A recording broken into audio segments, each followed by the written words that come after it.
Hi, my name is Greg Mason Burns. I'm a visual artist from Maine, and I'm working on a project that deals with how the media relates to society, especially in contemporary terms. What I do is I take the media's message and the audience's understanding of the truth, and then you have that gap that's in between.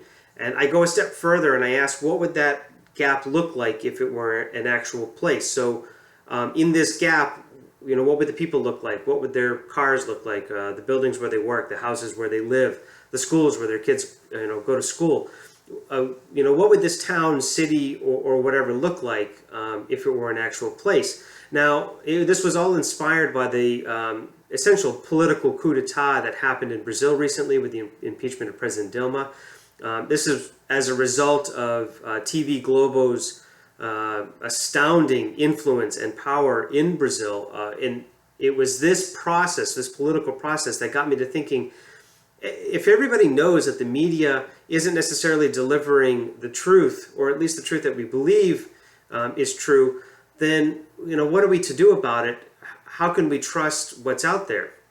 And so this project initially began as just me sort of creating works of art that talked about what this gap would look like if it were a place. But then I got to thinking, it can't just be me. And so I wanted to challenge other artists into creating their own gap, by asking that question. Again, what would this gap between the media and the audience's understanding of the truth look like if it were a place? So what would your gap look like? Eventually, I'd like this to be a community thing. It doesn't have to be just other artists, but I would like other people, maybe even kids in schools, to sort of say, hey, this is what I think it would look like. This is what I think it should look like. This is what I think it does look like, if you actually do believe that it's a real place. My project has 3 events next year. I have a residency in Portugal that I'm going to in January, and then I have 2 exhibits in April and in November at public libraries here in Maine. My goal is to try to get people involved with this sort of question that I'm asking, as well as sort of move the movement a little bit forward, maybe get other artists to get involved for another exhibit going forward as well. What I'm requesting from the Pollination Project is actually the loan instead of the grant.